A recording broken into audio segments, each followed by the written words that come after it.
Wait, pause Liver it. Queen, Pause Liver it. Pause King. it. Imagine you're this guy's son, and you're just known as the Liver Boys. This is crazy. You can't be.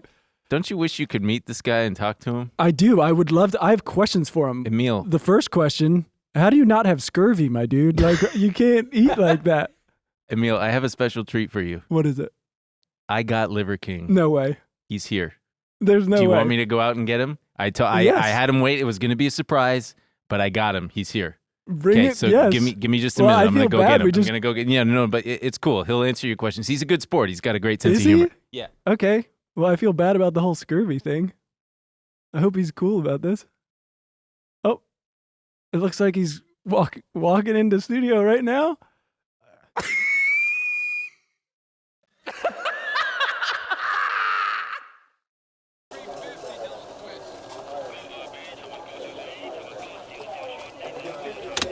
Apple shares are just getting hammered this morning. Every day they're pounding it. Bitcoin. I'm not fucking leaving. Surprise.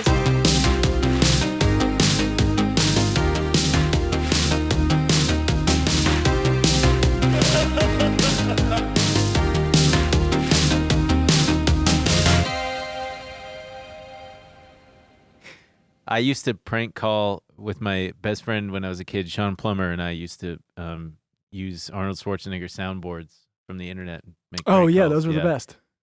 Who's Who's your your daddy, daddy and what does he do?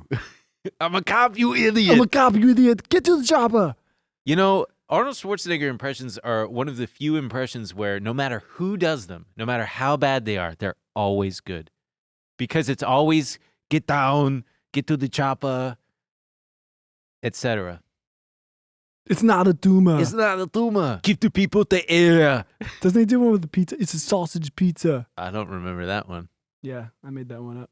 It's a sausage pizza. If you haven't, I thought it was on a soundboard. If you haven't watched Last Action Hero in a while, you should rewatch it. It's worth a rewatch. Or any of them. It's very good. Jingle All the Way. Any Arnold. Phil Hartman. Arnie movie. Yeah. R.I.P. He's great. Nestled safely under our tree. You remember that line? Yeah. He Yeah. died like I want to die. I want my wife to kill me. Huh. Yeah. Okay. Just seems like a nice way to go. Yeah. On that note, check the disclaimer in the description there, folks. Welcome to Trillionaire Mindset, episode 11. Look, everybody can shut up now because I got my Yeti. Shout out to Nate, my little brother. I don't have mine today. I'm going for the people who don't know. It's a cold, rainy day in Los Angeles, and we get to be cozy. So you don't drink water when it's rainy and cozy? Well, I'm taking full advantage. Look at this. I got this steamy tea. It feels so good. My handsome brother has like 10 of these Yeti cups. I don't know why. I can't remember why he has them. I think his girlfriend's dad or something Works for Yeti. worked for someone somewhere. But thank you, Nate. But yeah, it's a nice cozy day. Ooh, I can hear the rain. Ooh, the rain's pitter-pattering. Yeah, I love that. Oh, it's so nice. That's the thing. The heat drives us nuts. We're going to be good today because it's a nice cozy day. It's cold and rainy. We're not going to do anything. Ooh, we're not going to do anything. we're snuggly. We're not going to do anything psycho. People have also asked, what's the deal with your koala stuffed animal? Mind your business. That's the deal with the koala. Okay. Good enough. Good answer. Good enough answer for me, pal. We should get one thing out of the way, though, because I think we should talk about Liver King for just a little. Oh, yeah. We got to. Well, wait. crazy. Before that, we do want to touch on our viral TikTok that people didn't understand. We put a clip from. I jumped the gun. It's okay. 2 episodes ago, I talked about my exploits with Target and gaming their system to get a bunch of credit card points. And a shocking amount of people seem to lack basic comprehension skills. Because I explained from start to finish, top to bottom. You don't have to rag on these people. Yeah, these people are stupid idiots. Not any of you fine folks. The people on TikTok. Because this TikTok went, I'm going to use the word. Viral. It went viral. And people in the comments were like, I don't understand. What is this?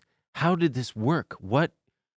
So you got Target points? And it's like, did you watch the whole fucking clip? Dingus, dipshit. What are you doing? It was a little confusing at first. Yeah, huh? No, you know what I think the confusing thing is? I think people think that you're getting money from it and not that you're getting, that it's not manufactured spending to get points. But then people were like, so how many points did you get? I asked the question on the podcast. Yeah. When you explained it to me, I went, wait, but what are you getting out of this? And then it connected for me. Right. Not to, Yeah. I won't explain it again. Here. These people are bad. These people are bad. But they're good because everybody is bad before they're good. This is America, after all. You are innocent until proven guilty. You went viral, baby. Yeah. So please follow us on TikTok, by the way. Leave a comment or under this video. We've already went viral. Like it. Subscribe to it. Smash the like button. Yeah, it got 2.6 million likes. The algorithm really picked it up. More contagious than Omicron. Omicron. Our TikTok. Homicron. Homicron. It's not our homicron, I'll tell you that much. No way. This virus. Fuck Omicron. All my homies hate Omicron. All my homies hate Omicron. Okay, so now we got all that, the work out of the way. We alluded to our very favorite guy on the internet who is known as Liver King. Yeah, we didn't want to derail the episode last week. We had too much stuff to talk about. But we have to talk about him this time. And now he's just driving us insane. So you want to explain to the fine folks who Liver King is? From what I can understand, he's a psychopathic man living in Texas on a huge piece of land. Yeah. And he's obsessed with what he calls ancestral living. Yeah. He lives like a caveman. That's what he says. In his giant modern house with electricity. And he's very into tribes. And I mean, you got to see this guy, but he's gigantic. Yeah. I've seen comments where they ask if he's natural and he says yes, but I can't. In that world, it's called claiming natty. He claims natty. I mean, look at this fucking guy. He looks like Tim Allen. I don't Allen. even know how you could do that. Yeah, he looks like he looks like Tim Allen is having a severe allergic reaction to some shellfish or something. He's yoked to the gills. He's got the bodybuilder guts. But so all of his videos are him either working out, eating an insane meal. It's all meat. We'll try to find one. It's like all meat.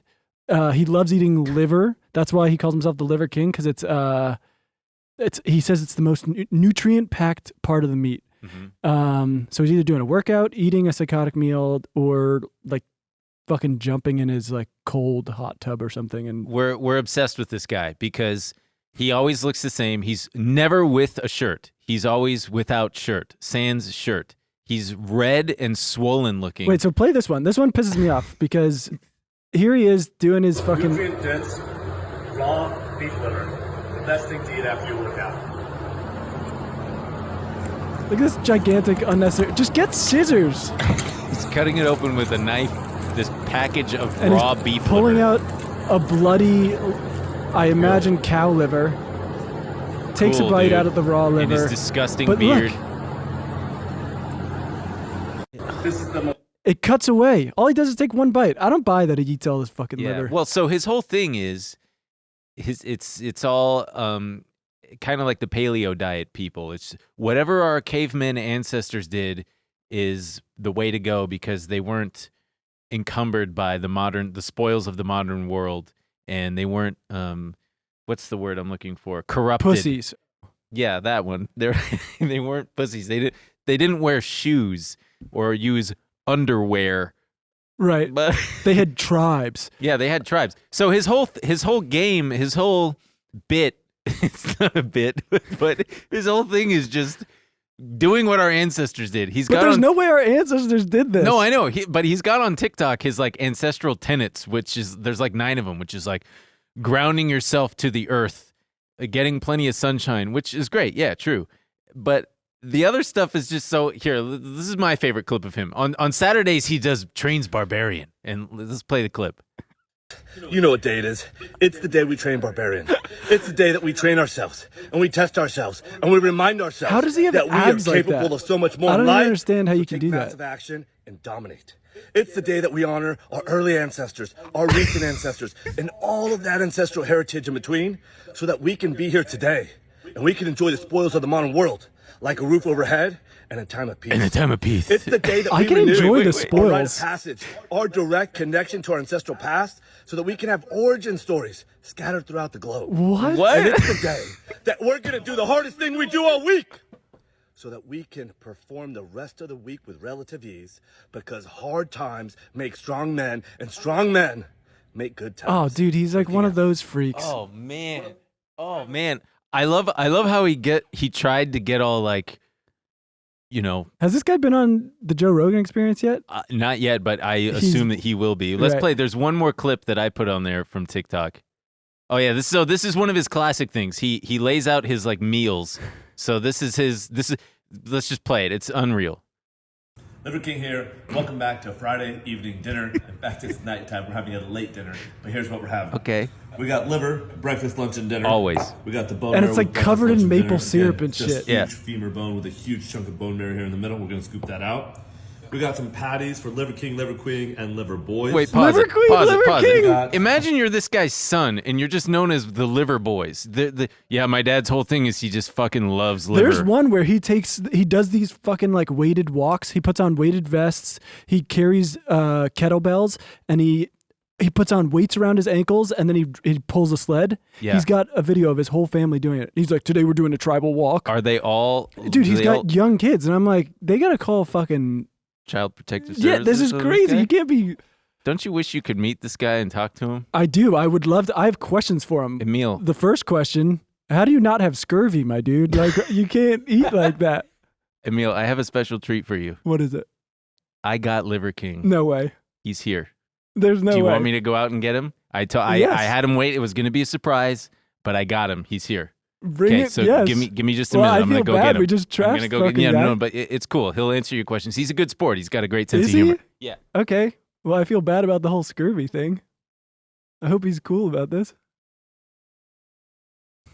Ben is just going to grab the the Liver King, and we've got some questions for him. And oh, it looks like he's walking into studio right now.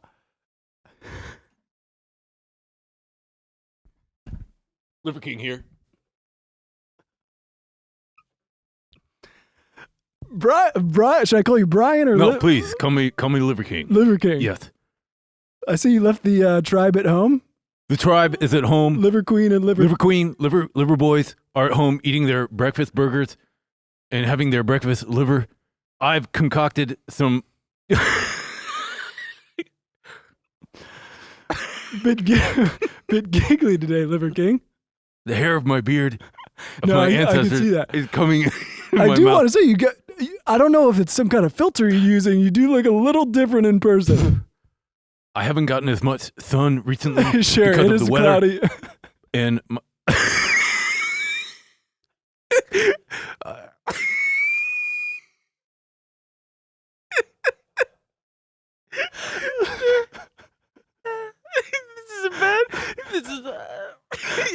Liver King, I did have some questions for you.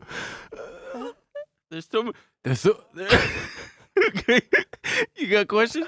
Or I need to like spit. Yeah, so it looks like you also wear glasses in person. Is that? Well, as you know, our ancestors didn't wear glasses. They didn't brush their teeth. They didn't use toilets. Right. They didn't wipe their butts. Oh, Christ. Okay. You have some questions for me. Yeah. I understand that you wanted to watch some clips Number one, to understand more about our ancestral heritage. I just want to clarify. I've seen you say it on some comments. People have been asking you if you're natty. Are you natty? Very. Yeah. You can't tell just by looking Well, at now me. I can kind of This is see all the natural. natty. Yeah. So I had one question about there's one of you on an airplane. Go ahead. I'd love to see if we could play that one. Sure, play the it's clip. just a quick clip of you on an airplane. Well, you're actually going. Here we go. Look at this. You're working out wherever you go, huh? Well, yeah. He's You've got to doing- be ready. You've he's got to be doing- primal. Suitcase carries, overhead presses with his suitcase. Right. You've got Liver Boy I've got on liver. one of, I've got liver son number 1 carrying him around. and now you're doing airplane seat dips. Yes. I did want to say no mask in sight. I'd hate to sit next to you and have to ask you to put your mask Well, because on. I'm not a pussy, and our ancestors didn't use vaccines. They didn't use medicine. Right. They right. lived to be 120 years old That makes before sense. there was processed things like sugar, vegetables. Okay, can I just play my absolute favorite? There's one where you do an ancestral. You're like a bear. You've got this fish. It's pretty impressive. Oh, Can I we remember put the this sound fish. on for this Yes. one? There's a moment where you. Seafood. So much so that even when tribes were at war with one another, those that were landlocked would trade. I thought with you were the going to take a enemy bite out of the procure fish, stuff. but it looks like you've got. I eat seafood once a week with my tribe every Wednesday. Skin on, bone in sardines. And if you can't Skin do on, that, bone in you can sardines? do what Delicious. Bear does. Go straight for the source and get the eggs. Wait, what the fuck? Oh, yeah, there's the liver queen. She's More. More. That's my beautiful wife, Liver Queen. More. That has all the goodness of the egg and the sea life. And that's how you do it like a bear. Liver King out. Well, bears famously eat the egg straight from the anus of the fish. And so I wanted to capture what our ancestral heritage barbarians used to do when they would train barbarian style, because they didn't wear shoes. I'm just trying to spout off all the shit, all his dumb talking points. Can we end this bit? Can I put my clothes back on? I can't breathe. Yeah, this was a very ill-advised. This beard cost $3 whole, and it came out in my mouth. Oh boy, I can't believe we got him in studio. That's the kind of pull the Trillionaire mindset has. Let us know if you guys want us to get any of your favorite TikTokers. We'll get him in here. Yeah, please. Ask him some questions. Oh gosh, dude, that fish video where more. So if for the listener, he's holding up a giant fish, like a salmon or something, and his wife is squeezing the eggs out of the fish's ass. And he's like pissed into his mouth. Eggs are not going out. Oh my God. Well, we love Liver King. Liver King, if you're out there, buddy, come on the show because we have questions. Actually, don't. I'm very scared. No, of I him. would want him. Can you imagine how bad He'll he smells? kick our ass. Can you imagine how high his cholesterol is? He's got fucking scurvy. You can't just eat meat. He's gonna die. Like Yeah. he's probably got so many polyps in his colon from all the meat that he Anal eats. fissures. Holy God. Oh. Hey guys, we want to take a quick break to thank the sponsor of today's episode, Quip. Between small talk at the company holiday parties and enjoying all the holiday treats, your mouth does a lot this time of year. Gift it better oral care with Quip, makers of the award-winning electric toothbrush. And when you save up to 40% on holiday bundles, it's also a gift to your wallet. The Quip electric toothbrush is loved by over 7 million mouths and has a lightweight and sleek design for adults and kids with no wires or bulky charger to weigh you down. And if you're already keeping your mouth in tip-top shape, why not earn some rewards while you're at it? Upgrade your Quip to a new smart motor to track and improve your brushing with the free Quip app. Earn amazing rewards like free refills, products, Target gift cards, and more. You know I love Target. Oh, I do. Yeah. Those gift cards? Oh my. In addition to brush heads, Quip also delivers fresh floss, toothpaste, mouthwash, and gum. Refills every 3 months from $5. Shipping is free so you can save money and skip the hustle and bustle of shopping in-store during the holidays. And into the new year. Even more good news. Get this. Quip is running their best deals of the year, which means you won't be paying through the teeth when you gift better oral health this year. Oh man, you know I love that dang Quip. I love it so much. I always forget to buy toothpaste at the store. And it just shows up. Yeah, it's like it saves you a trip. It saves you the hassle. I had another electric toothbrush, and the problem was I would never go out and buy the new toothbrush head, so I was just using the same old ragged one. They're just sending them right to my house. Quip gets you, man. If you go to getquip.com/trill right now, on top of their holiday savings, you'll get your first refill free. That's your first refill free, and up to 40% off bundles at getquip.com/trill, spelled GETQUIP.com/trill. Quip, the Good Habits Company. Well, now that I've humiliated myself for the internet for the umpteenth time, I'm ready to move forward here. It's time for Crypto Corner. Wait, hold on. What? Oh, who's on the phone? Can we do the animation for Crypto Corner? Yep, just put it up. Thank you. Woo! Wow, it's a new animation that we've got here. Yeah, but you have to call the guy upstairs to do it. Oh yeah, you got to call him. You got to make sure. So there's all kinds of crypto stuff happening. It's crazy. I took a big swig of water. I'm You sorry did. about that. Yeah, Congress. There's been a bunch of all the crypto CEOs had a hearing at Congress. Yeah, I think it was yesterday. When you guys listen to it, it won't be yesterday. Get over it. Yeah, it was Coinbase. Coinbase is like the big ones Yeah. that are trying to really make things happen because They've been pushing for a while. The SEC, I think his name's, what's the head of the SEC's name? Gary Gensler. Gary Yeah. Gensler. He's the new head of the SEC. Yeah. He's very anti-crypto. He's been a thorn in crypto's side for a while. Because He wants to treat it like securities. He wants to treat crypto like securities. And when you do that, you treat it like a security where you've got to have balance sheets, and you've got to have prospectuses, and you've got to tons have of regulation. Yeah. I think a big part of it was these DAOs, because now people are like buying a little piece of these organizations, Mm-hmm. and the SEC doesn't know quite what to make of it. But Coinbase has been pushing for. I also think the writing is on the wall, right? So I think crypto people know that regulation is coming down the pike anyway. So now they're trying to get a part of. They're trying to be a part of the conversation. And we've mentioned before that. Oh, sorry. Go ahead. No, but Coinbase has been pushing for a while. They want their own regulator. They don't want to be subject to the same regulations as traditional securities. Right. The head of policy at Coinbase, I believe, said, "Excuse me, it's the rainy weather that really puts a little frog in my throat." It is the drop in barometric Holy pressure God. that's getting you. Yeah. The head of policy at Coinbase was saying that the rules for securities are outdated because they were originated in like the 1930s. Oh yeah. Which is, sure, that's valid, but I mean, they're still, I'm kind of talking out of my ass here, but you know, they obviously still apply today, and they still have a purpose, and they can be updated. And but it's true that the technology that exists and that crypto is based on just doesn't fit the mold of the law. So what they want is to work with the government to create an entirely new governing body to help them regulate this brand new I think thing. Because the market, real fast, it's approaching being worth $3 trillion cumulatively between Bitcoin, Ethereum, and all the others. Right. Which is massive. And like, you need the government to do something. I think they want to write their own regulations a little bit. Which absolutely. Yeah.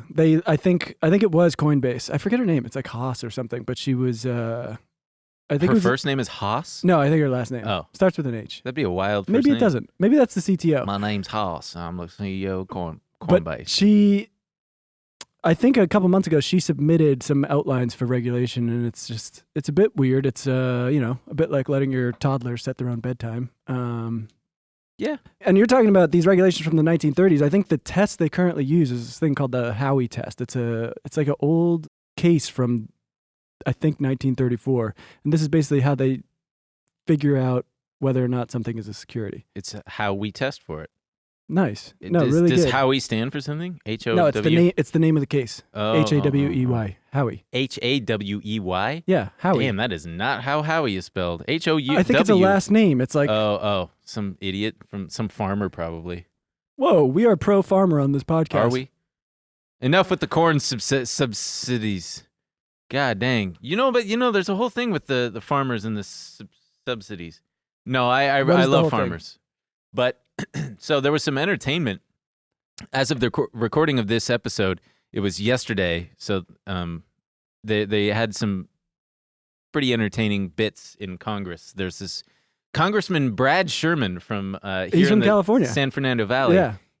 I looked him up. He's apparently voted like the number 2 meanest congressman. I kind of like it though. And there's a video of him getting aggro. It was a debate between him and his opponent at the time, and he like wraps his arm around him and he says like, "You want to go outside?" in front of like a bunch of college kids. He doesn't take any shit. He doesn't take any shit. But there's this great clip of him. Let's play the clip. Taking the piss out of crypto. Yeah, taking the piss out of it. Now, the number one threat to cryptocurrency is crypto. Bitcoin could be displaced by Ether, which could be displaced by Dodge, which could be displaced by Hamster Coin. And then there's Cobra Coin. And what could Mongoose Coin do to Crypto Coin? I think he meant to say, what could Mongoose do to Cobra Coin? Yeah, right. He screwed up. I wish he stuck the landing. He also spelled Dogecoin. He pronounced Dogecoin wrong. Yeah, Dodge. That's a problem. You have oh man, these boomers, they don't even know how to pronounce their memes. But the United States Congress is sclerotic. Yeah, sclerotic. Very good word. Wow, did you recently pass the bar exam? Come on, get the fuck out of Is here. Is that a legal sclerotic? term? No, that means you're back, right? It just sickly, like multiple sclerosis. I know it from arteriosclerosis, which is when your veins start to when old people get those veins? Yeah, those disgusting veins. Those are veins kind of like dying. That's when you got to push them off the cliff. Yeah. I actually know it from an old Midsummer style Tom Wolfe book. He would not stop saying arteriosclerotic. Damn. You know what word really grosses me out? Thrombosis. Deep vein thrombosis. Deep vein thrombosis. That just makes my legs thrombose when I hear about it. So I was calling Congress old. Yeah, this guy. There should be limits on the age limits on these guys and gals because they're. I don't say gals ever. What the hell's wrong with me? This guy, they're ancient. Except for Mr. Brad Sherman, he seems to know what he's talking about. Like he's not. He actually understands this stuff. That's why he was alluding to how much of a joke it is. Like, oh, so how serious can we be if Bitcoin can be replaced by Ethereum, can be replaced by Dogecoin? And then Crypto Bros kind of proved his point after because which is pretty great. Yeah, here's this tweet. Yesterday when testifying during Congress, Representative Brad Sherman said that Doge could potentially replace Ether, Hamstercoin could replace Doge, and asked, what about Mongoose Coin?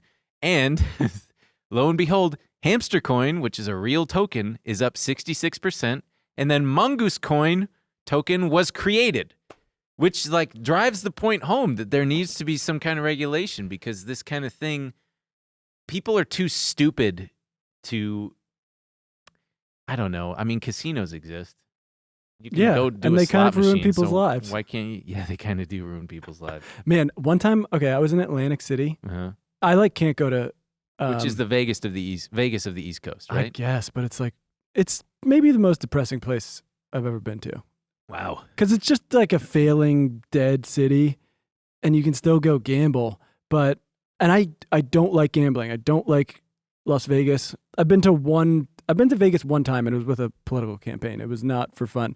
And was that with Bernie Sanders? It was. Nice. Cat's out of the bag. I liked the guy. Yeah. So, but I'm sitting there, and I was a little high, and so it was already I was already freaking out. I don't like this place. It's weirding me out. There's just old, sad people here losing all their money. And we were sitting at this craps table, or no, roulette, because you could just put all the money down. And this guy came in. It looked like he just cashed his check, takes out a big wad of cash, throws a big stack on some money. On a number, loses. Throws a big stack on a number, loses. Throws a big stack on a number. The entire stack disappears within 10 minutes, and he just goes, fuck! Walks out of the casino. And I was like, holy shit. Ugh, sounds like a construction worker. He looked kind of like a construction worker. Yeah. He had kind of dirty jeans on and some boots. Babu. Yeah. Goddamn. Don't do that, folks. It's the gambler's fallacy. He probably kept thinking, this time, I'm due. Oh, yeah. And that gambler's fallacy does apply plenty of times with trading. Wait, can I tell one more funny gambling story? Yeah, tell another funny gambling story. This is why I don't fucking touch the stuff. So it is, just because you're talking about that mindset, I was at a bachelor party, and there was a casino nearby our Airbnb. And, dude, some of these guys would go, I was just drinking with my friends having fun. Guys would disappear at 10 p.m., and they wouldn't come back till 8 a.m. And they would be in there all night gambling. I remember one of these guys, I didn't really know him. He was a friend of a friend. He came back and he was like, shit, I lost fucking $1,900 last night. And I was like, damn, that fucking sucks. And then the next day he comes back in the morning and he's all pumped. He's like, let's go, boys. We're going out, blah, blah. And then I was like, oh, you won big? And he was like, yep, I'm up $800. And I was like, yeah, but yesterday you were down $1,900. And he was like, don't be a fucking downer, dude. And I was like, all right, man. Wow.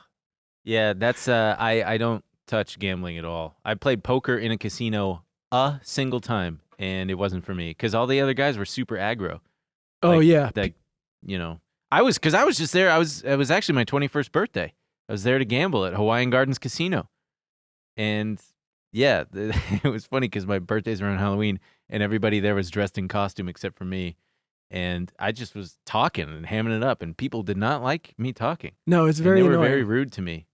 I've sat and played blackjack just to, at low stakes blackjack just to get the free drinks while everyone's getting their fix. Yeah. People get so pissed. They're like, why would you do that? When you hit or what, and you're not supposed to, it's because I'm took a little risk. What's the big deal? Yeah, there's a little bit of toxic masculinity goes hand in hand with gambling addictions. We got this. Just speaking of Brad Sherman, there's this guy. I don't know where I know Matt Stoller from. He's a big economics reporter. He wrote a yes. book called Goliath about monopoly and stuff, and he works at right there, American Economic Liberties Project. Gotcha. Well, he had a great just a couple tweets about Brad Sherman in regards to this fiasco yesterday. He said, Brad Sherman is exactly the kind of congressman who cuts through the bullshit on crypto. He's pointing out that crypto is just repackaged Wall Street bullshit, pretending to be opposed to the man. Yeah. And he goes on to say, Sherman is pointing out that Tether didn't even bother showing up. He's making fun of the whole space and noting that it's useless for payments or anything meaningful that normal people have to do in the economy. He's an accountant who knows his stuff, and he was probably the most aggressively anti-bailout member in 2009 to 2010. He watched him confront Rahm Emanuel and Tim Geithner in a private this meeting. guy's being primaried by a pro-crypto candidate. Who's being primaried? Brad Sherman. Brad Sherman? Yeah. And that's the thing, and this is coming from someone who, like, I keep regularly dipping in back and forth between crypto is bullshit and crypto is actually totally useful. Like, I understand the merits, and crypto bros, just calm down. You're part of the problem, okay? Because my concerns are valid. You understand? You need people like me to get on board. Have fun being poor, that kind of shit? No. Haven't you ever heard the phrase, you lure more flies with honey than with shit? Well, guess what I hear coming out of your dumb mouth? Shit. And flies are attracted to shit. You get more flies with honey, not vinegar. Honey, not vinegar? No, you get more flies with honey. Yeah, not vinegar. Okay. Well, and you still get a lot of flies with shit. Yeah, you still get plenty of flies with shit. You kind of just fucked up that whole... Yeah, well... Anyway, you sound like a no-coin bitch right now. You know what? I'm gonna use the soundboard for the very first time and say, "Shut up!" That's what I have to say to you, crypto bros. And there's even I'm not the only one who thinks this. There's this guy on Reddit on the Bitcoin on the cryptocurrency subreddit who says, we both sent this to each other. Yeah. We thought this was It's interesting because you don't see this from crypto bros a lot. Yeah, this guy says we need to listen to people who do not like crypto. All of us want mainstream use in the future. For this reason, we need to listen to those who aren't on board yet, because to achieve mainstream use, we are going to need to convert people who aren't on board yet. They have legitimate concerns, but they are far too often ridiculed, called dinosaurs, etc. Yeah, no kidding. Everybody has valid concerns. He talks about how no one wants to get into these assets when they have to deal with rug pulls, scams, 20% dips on a given day, like crypto bros making fun of you, calling you, names. Right, calling you a dinosaur. That's 5% of it. Calling you a no-coin bitch. But it is a weird thing because having sex with your girlfriend. Right. And crypto bros have slept with both of our girlfriends, which sucks. That's true. And that might be why we're such no-coin bitches. But go on. I find that his name, Elon Musk. Elon Musk did sleep with both of our girlfriends. Yeah. Oh. And we'll get to him.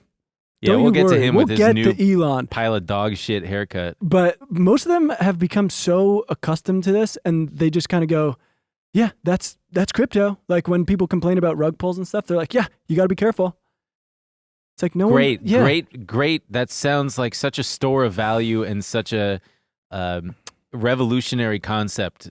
My favorite was always this one Bitcoin guy that I'm friends with would always say, oh, Bitcoin's ready to handle like 1,000 transactions per second. And I'm like, yeah, you know how many transactions Visa handles per minute? How many? Like, I don't know, fucking millions. Think about how often people are swiping their Visa cards. It would have been cool if you knew. Yeah, it would have been way cooler if I knew.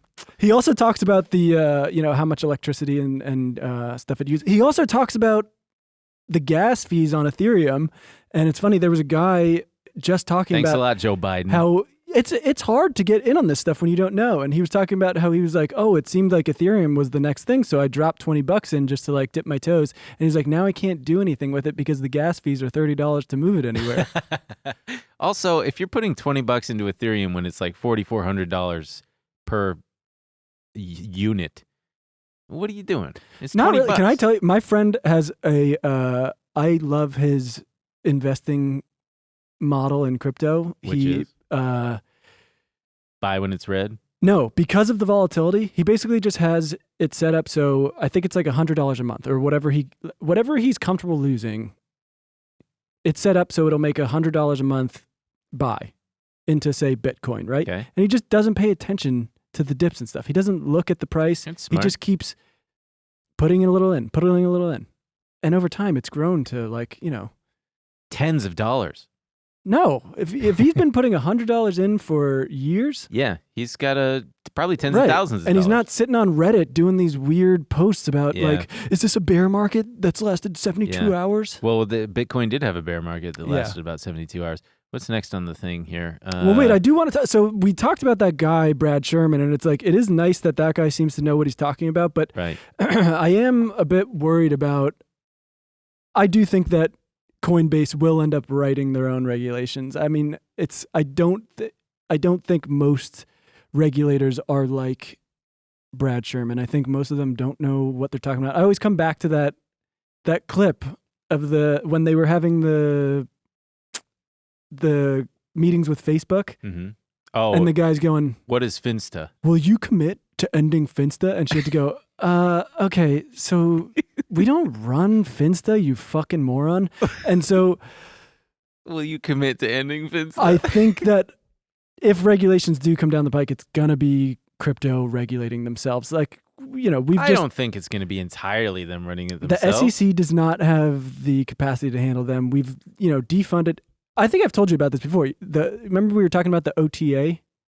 It's the OTA. It's the Office of Technology Assessment. Oh yeah. Which used to be a office within Congress. It was unfortunately defunded by Newt Gingrich. Right. And it was basically this group of people who could advise Congress members. They were new technologies. Not only new technology, I mean, all kinds of things, right? So they could, it would be helpful to have them during the pandemic. It would be easier to put together any kind of thing to deal with the global pandemic. Newt Gingrich, fish-named ass motherfucker. But so what happens is Congress members often end up relying on lobbyists or the companies themselves to develop their own regulations and stuff. It's a fucking mess.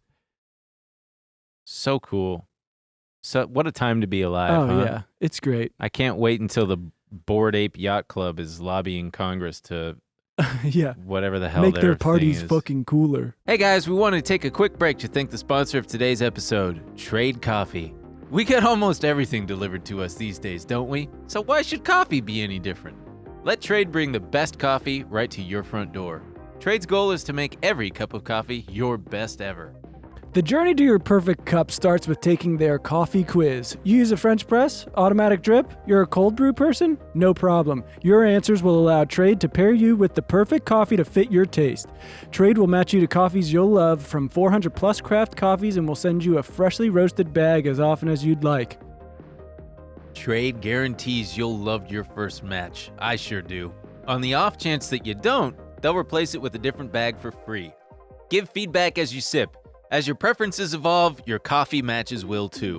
You can feel good about each cup since Trade partners with over 55 small US-based roasters who are committed to ethical and sustainable sourcing. I like taking a quiz, personally. I'm a BuzzFeed guy, and when I can match it to get my favorite coffees, that's ideal for me. Quizzes are actually, they're a useful mechanism for finding coffee. It's pretty useful. And, personally, I've not always been a coffee person. I've been more of a tea drinker or just nothing at all. But boy, howdy, do I love that Trade coffee taste. I was able to find the perfect one for me. They did quiz, it. The quiz. Yeah, well, they got so many. They got, coffee and up now the look wazoo. at him. He's all jacked up.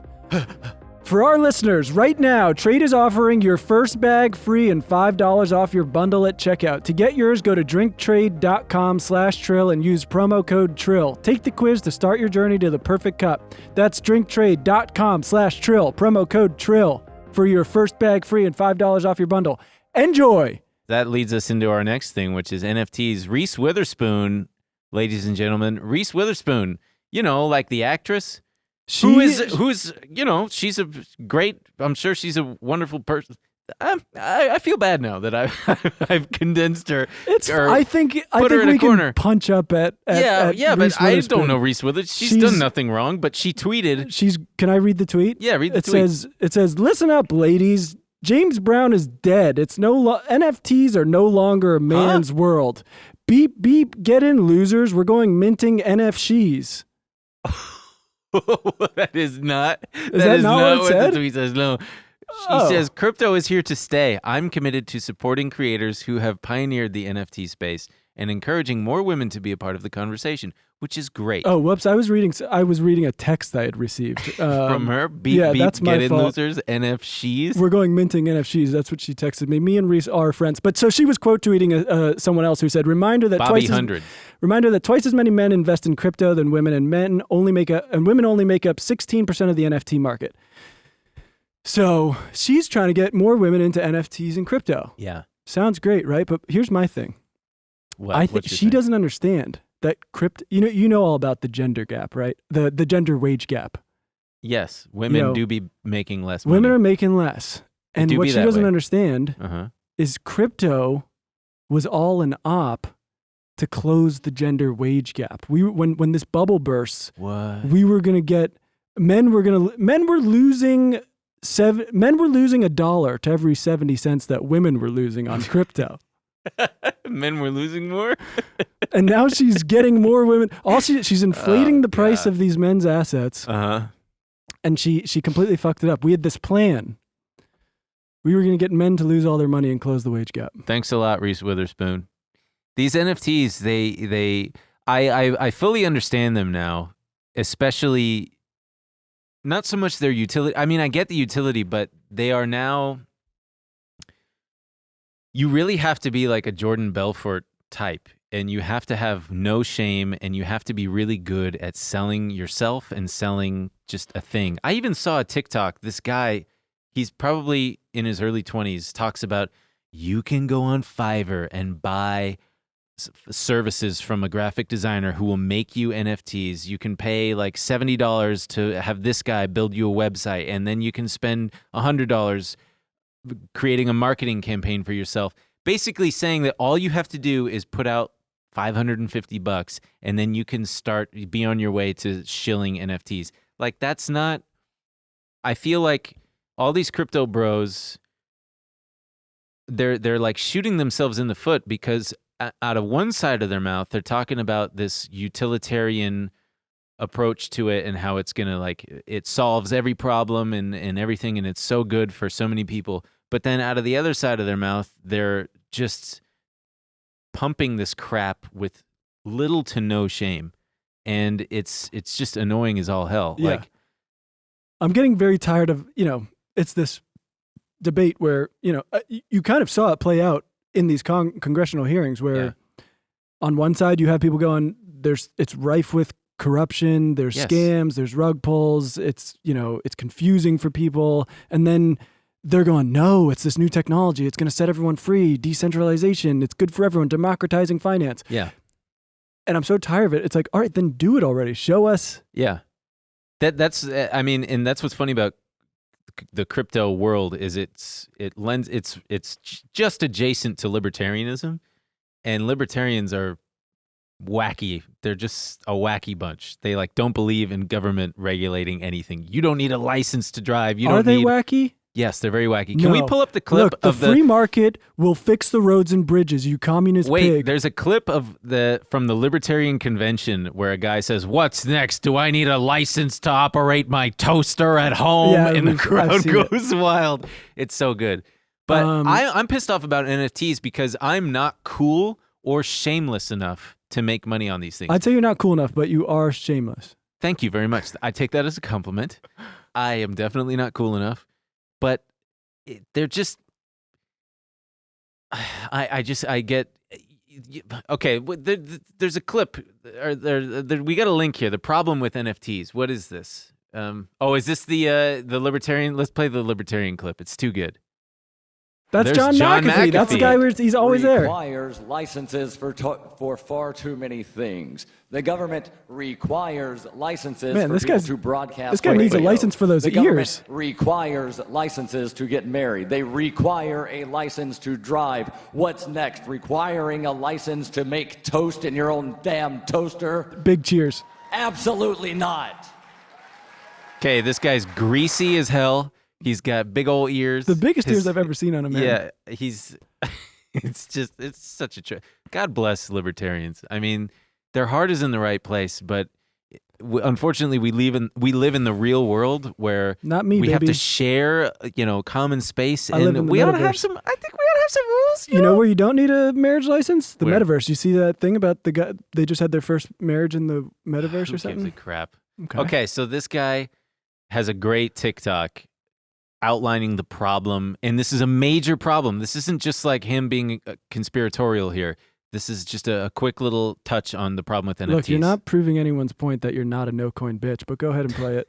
I have $2 million in Ethereum. I create an NFT piece. I use my $2 million to buy my own NFT. I still have $2 million in ETH, and I also have an NFT piece that is worth $2 million according to the price history. I then sell my NFT to someone for only $200,000 or at a 90% discount. Now I have $2.2 million in Ethereum. This is a bad problem with NFTs for sure. By the way, do not do this. This is for educational purposes only. By the way, do not do this very easy scam that you're all literally probably doing all the damn time. Don't regulate this. Don't this is regulate a good this. thing.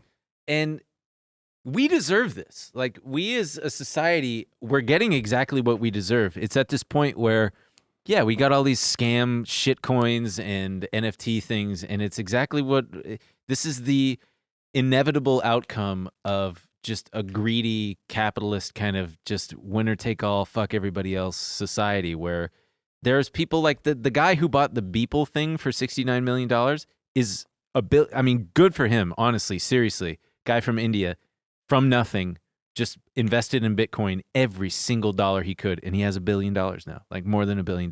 He's the guy who bought the Beeple thing. Right. But so maybe don't listen to Ben. Hustle more. Cry less. Hustle more, cry less, sleep 2 hours a day, hustle for 30 hours a day, Gary V mindset.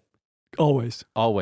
But like what pisses me off about it is this whole world is fueled and pumped by these very, I would say, out of touch crypto people who are shameless and who probably already have a ton of money, and they're like creating this FOMO. They're always tweeting shit like, probably nothing. Oh, yeah, look at this. Another NFT sold for $400,000. Probably nothing. And like... Wait, can we play the one... I know we've been playing a lot of clips, but this honestly... Let's play clips, baby. This honestly made me kind of understand the mindset. There's this guy, he's explaining Dogecoin. I think we have a link here. Crypto bro explaining a Ponzi scheme. Yeah. And so this... I don't know why it took me this long to get it, but so this guy is he's basically talking about crypto, and he's trying to get everyone excited about buying into Doge. And if you listen closely, he inadvertently describes a Ponzi scheme. A Ponzi scheme. Yeah. If we piggyback off of my first reason of community, and now we have a goal, right? So the goal to get to $1, we have everybody kind of encouraging everyone else to buy more Dogecoin. Because now it's like, all right, if I get it, then I have it at a certain price. If you get it, you have it at a certain price. And then if we get more people to buy it, the value goes up, right? As soon as the value goes up, I make more money, you make more money, they make more money. Oh, wow. So let's get more people to buy it, and then the valuation goes up, and we all make more money. So it's one of those things where it's like, if we do that enough times, we can get to $1, which is the goal. So now we have a goal, Doge to $1. All right, well, that's probably enough, right? Who are you going to sell it to, dipshit? I know, what happens when you run out of people? Who's going to buy it at $1 from you? Numb nuts? But now I get the kind of insane defensiveness. I get why people light us up in the comments, and they're like, you guys suck. Like, fuck you, crypto is the future. Because it's now actually... If people don't keep getting in, their little... scheme investment ends. is done. Yeah. Everything relies on more people getting in. Well, and I think what's wild about it is that we've reached critical mass. And what I mean by that is there now are enough people involved and getting pulled in all the time to keep this thing going, to keep the music going. And who knows when it'll stop, if ever. Because, I mean, think of all the young people out there who are just starting to enter the workforce and are like online perpetually, and they see this stuff, and their little greedy brains go, ooh, I want to get rich quick too. I want to buy Shiba and I want to buy Doge because I've seen, just... Shut up, we were talking about those, there was the articles about there was younger wealthy people who normally would, when they start making a little money, would go to financial advisors and talking about where they can put their money to make sure their money keeps growing, are now foregoing financial advisors because when they talk to financial advisors, they don't have any plan to invest in crypto at all. And they're like, that's stupid. Everyone around me is seeing these insane returns on crypto, and you're going to just put my money in these like safe stocks. Yeah. And so financial advisors are kind of having trouble tapping into these younger, wealthier millennials who are coming into some money now. Those poor won't someone there is think money of the to be made. financial advisors? There is money. I'm always thinking about them. I'm thinking about them. My favorite clip, though. God, this is just this episode is Clip City. We got this guy. Hey, it's Christmas time. Play a little clip. Play a little clip. We got Merry this guy. Clipsmas. This is perfectly emblematic of not only the very real FOMO that people have, but just this guy's whole thing is just such a crypto. His whole life is clearly crypto, and he's obsessed with it, probably because he's made millions of dollars from it, and good for him, honestly. If you're out there and you've made money from this, good for you. I'm not mad. I'm not jealous. I'm like, damn, I wish I had done that. I made a little money off crypto, but not fucking millions of dollars. No coin pussy. And I'm like, on the one hand, it's like, God, I wish I was in this position where I was obsessing over what he's obsessing over. Because what a nice life that must be. So let's roll this clip. You got your billboards. I got my billboards. Don't be so dumb. You're right. Here he is. Guys, I'm having some kind of mental breakdown when it's coming to these NFTs. Like I've just completely lost my shit. Like. Someone suggested to me, it was Crypto Nico's done it to my brain. He said, I was just saying, like, bro, like, what are some good NFTs to buy? He's splashing water on his face. Scissors, and I start looking at these fucking scissors, and it's like $40,000 for a pair of scissors, and for some reason my brain is telling me like, yes, get them. It's a fucking bargain. And I just don't understand what I'm fucking doing with myself anymore. His mansion. Sometimes if I'm doing a dumb trade, if I've lost my mind, I'll wet my face and I'll just sit there. Wait. Like, come on, snap great out part of it. where he says, but it's not working. Seriously, it's not working. I feel like, and I don't even understand, but I need these scissors. I just fucking have to have these scissors. It's so, look, I know it's wrong. I know it's so fucking wrong, but trust me, if you don't understand, that's okay, because like, I don't know, like I fucking need these scissors. So I'm just sitting down, and then someone suggests something else, and then I'll start looking at the next fucking dumbest shit, and it's like, this is fucking good. This is good. So I don't know, like I need to to talk to someone. Hey, I need a fucking helpline or something, because this has gotten out of control now. No kidding, man. Try explaining to your World War II veteran grandfather what this means. Like, hey, he's buying a $40,000 picture of scissors. Oh yeah, but I get it. Like there is some very, very cool artwork out there that I understand. That just by virtue of the fact that you paid a lot for it kind of makes it cool. Like there was one NFT that sold for like $7 million. And I can imagine a world in which, you're at a party at this guy's house and he's got it on display in some holographic thing. And you just know like, damn, that guy paid $7 million for that. I wouldn't necessarily think of it as like, that guy's a fucking moron. Yes, I would. But at the same time, I'd be like, damn, I wish I had $7 million to blow on a there's fucking plenty gift. of...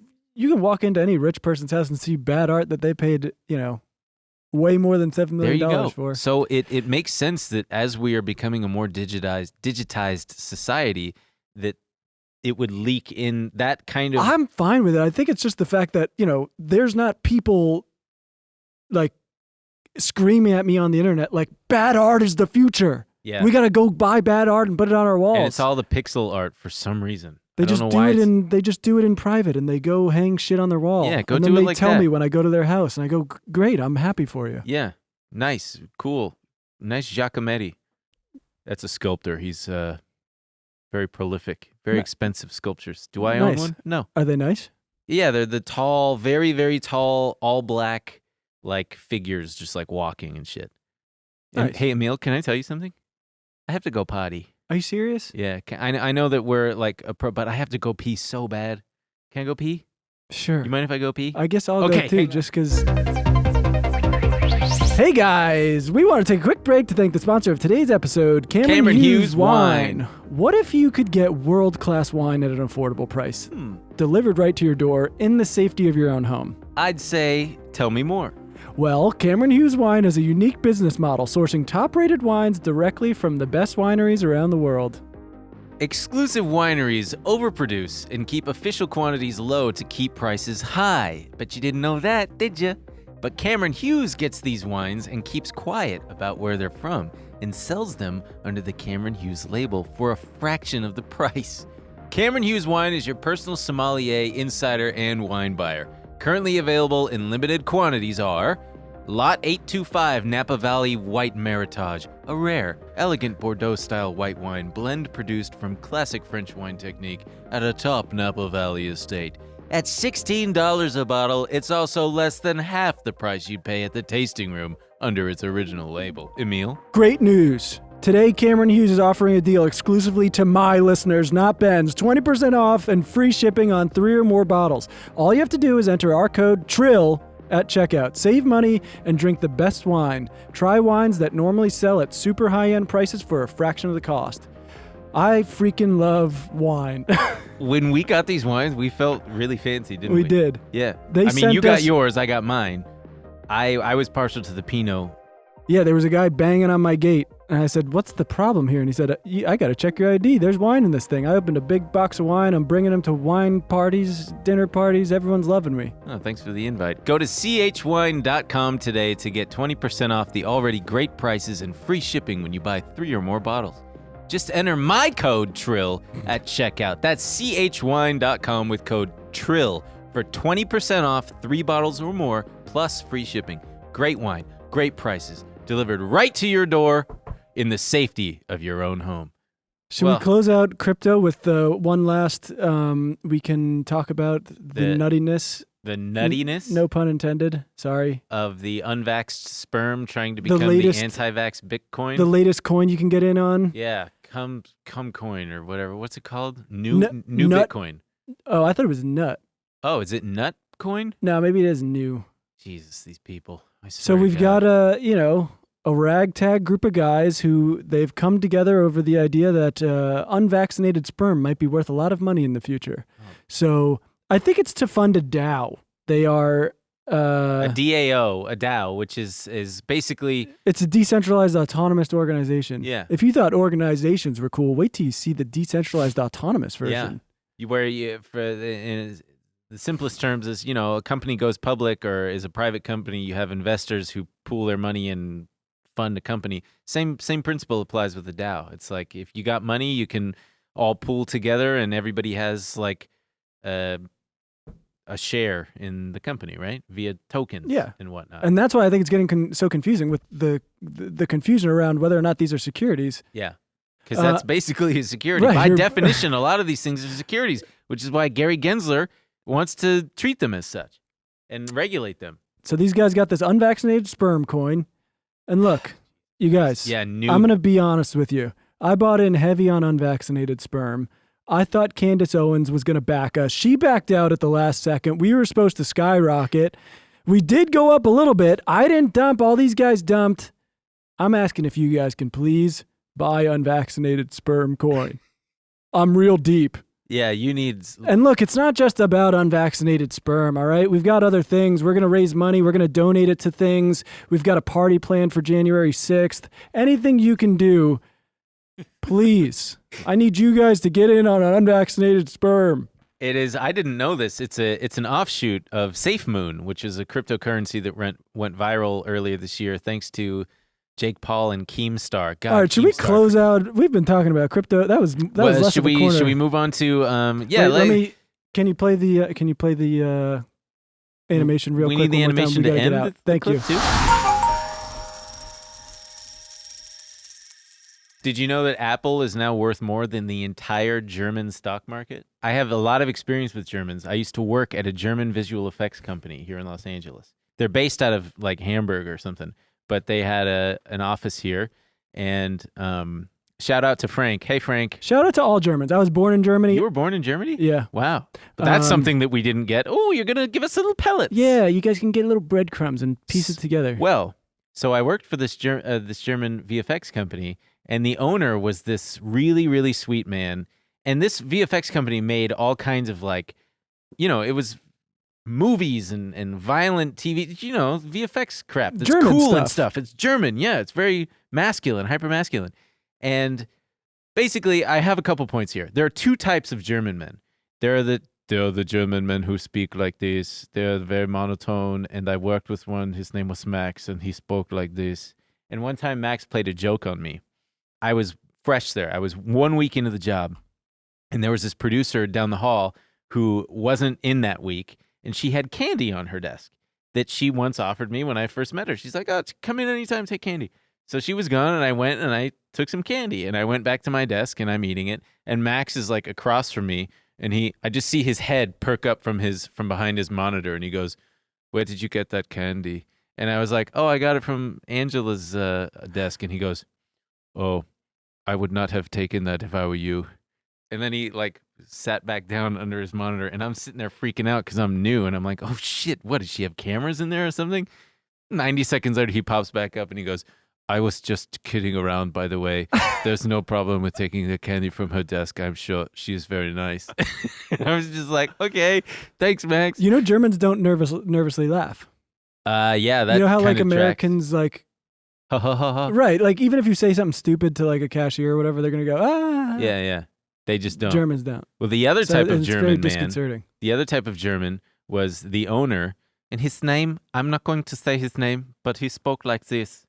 And I asked him one time, I said, "Hey, what's your, because he's doing all these blockbusters with action and guns and space stuff." And I'm like, "So what's your favorite movie?" And he goes,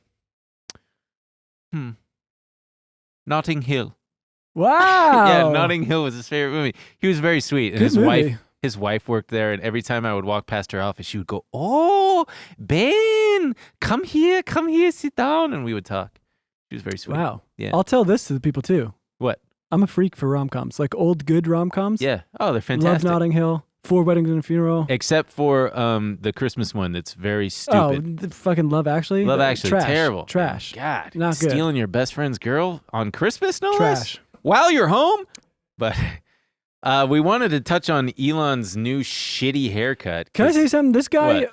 every God, week I he go, just- we're not going to talk about him. And he's completely controlling every news story. It's like, Because he's a narcissist, like on a scale that the world rarely gets to see. but I also think it's purposeful, right? I think he Of wants course to it's control the purposeful. news narrative. I think he wants, He loves to think that he's a genius. I mean, sure, he's a genius at some level, but he's not nearly the type of super genius that all his fanboys think. Am I a hater? Hell yeah, I'm a hater, because I think he sucks ass and he's boring. wait, you know who is a genius though? Who, me?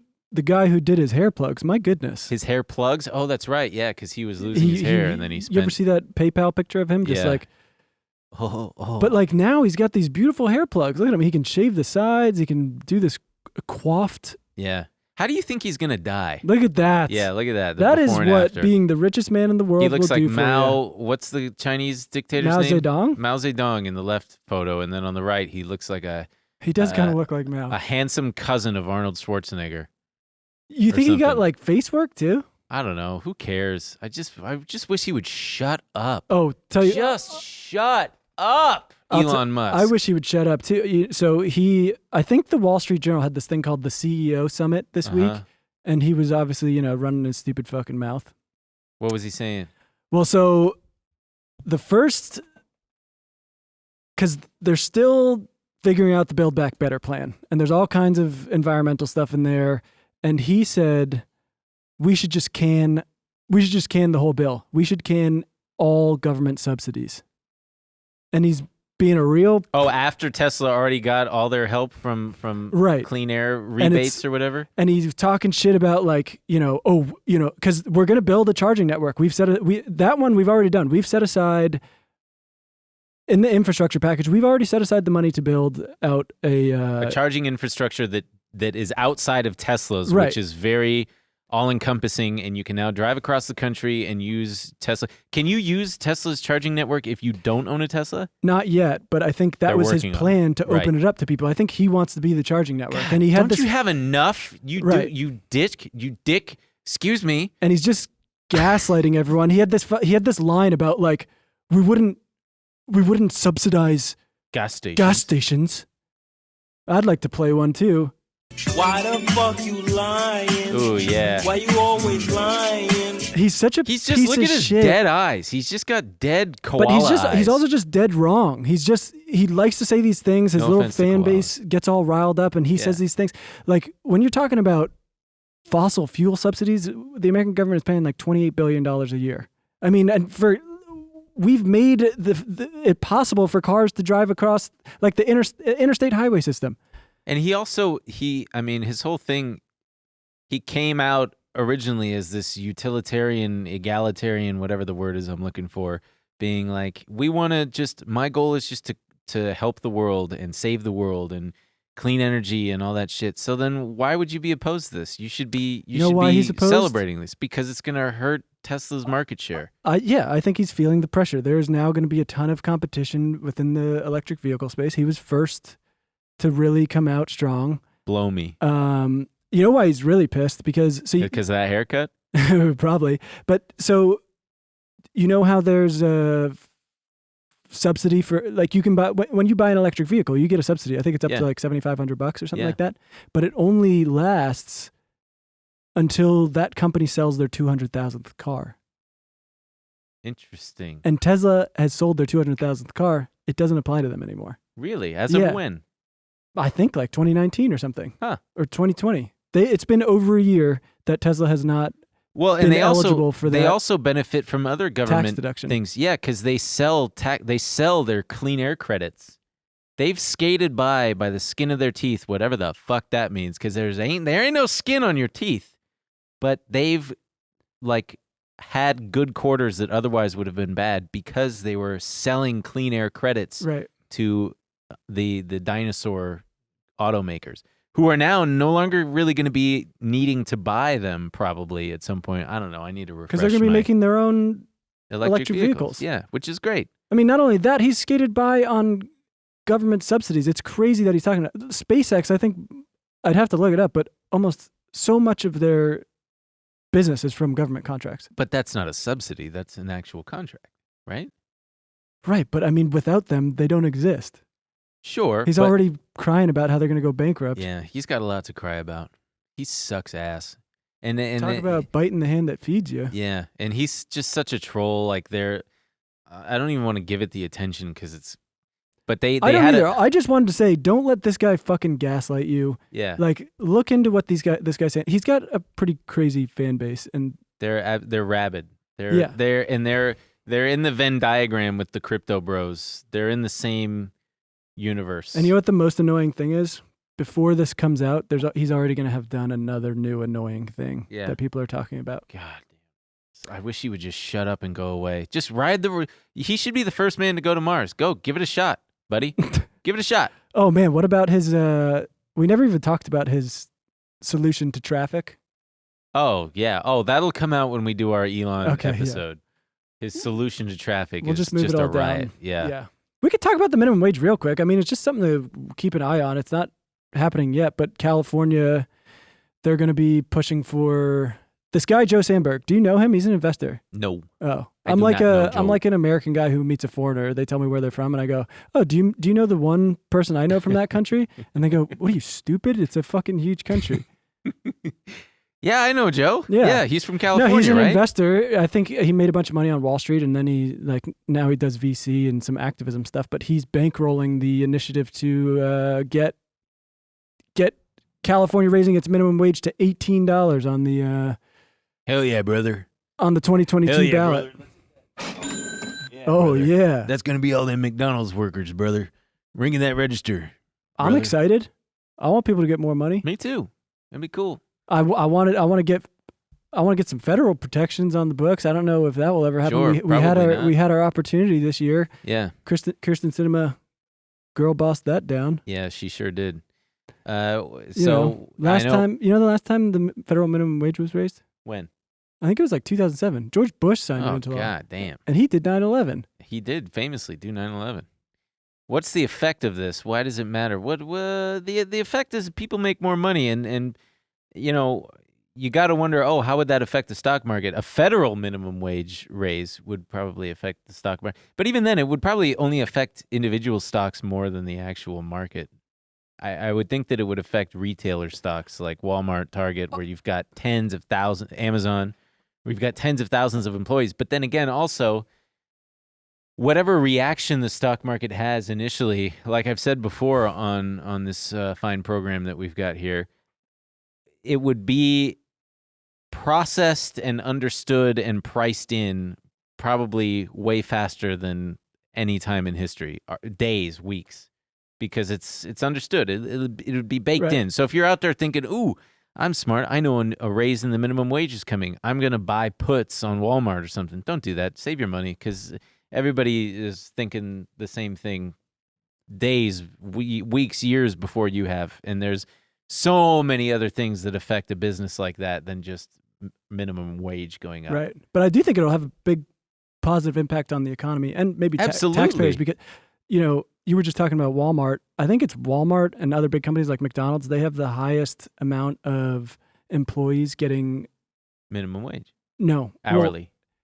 Getting help from the government, getting subsidies in Medicaid, food stamps, all these things. So, you can push employers to pay their employees more, and they don't have to be reliant on the federal government for these subsidies anymore. Yeah. And that's, the taxpayer doesn't have to subsidize higher wages, basically. Yeah. For these low-income employees. That's a huge boost. It's a big boost. But I do think it would I imagine it would cut into shareholder. Yeah, it'll cut into shareholder profits. Fuck them. Because, I mean, they've enjoyed it enough this long. But Walmart's like a $300 billion company. Cry me a river. They'll work it out. Should we wrap it up? Do you want to go into we had a lot of comments asking what books you're reading, what recommendations you've got. I need to make a list of myself. I know one I can think of is The Intelligent Investor is like a really boring, it's like a tried and true classic that everybody always. I'm going to start off with the one I said already, because people have been asking like what it was called, because I guess I, maybe had a little mush mouth when I said it, but it's super fun. Ben just started off recommending a boring one for some reason. This one's great. It's called Chain of Title by David Dayen, and it's about the 2008 financial crisis, specifically about homeowners and what they went through. But it's really great. He's got an explanation into, the history about the securitization of mortgages. I think he goes into some, regulatory history, how we completely, fucked ourselves. Oh, he talks about my all-time favorite, Larry Summers. So it's a great place to start. If you want to get more information on what some ordinary people went through. Yeah, if you know how to read, check it out. It's really good. Yeah, if you don't know how to read, well, you got bigger problems. Yeah, but that one's definitely worth it. Yeah. As I said, I've got very little to nothing. I need to get some book recommendations for you people out there. I think we ought to. I'll keep recommending some. Yeah, keep recommending some. You bookish. I'm a little nerd. You're a little freaky. Like much as I am a freak for tasks, you are a freak for books, sir. I like reading them. That about does it for this week's episode. Be sure to like, comment, subscribe if you haven't. Go to all our socials, follow, comment, reshare, repost. Sorry to all the crypto bros. We're just having fun. Yeah. Thumbs up this video, please. Share it with a friend, please. And we'll see you next week. Bye-bye. Bye-bye now.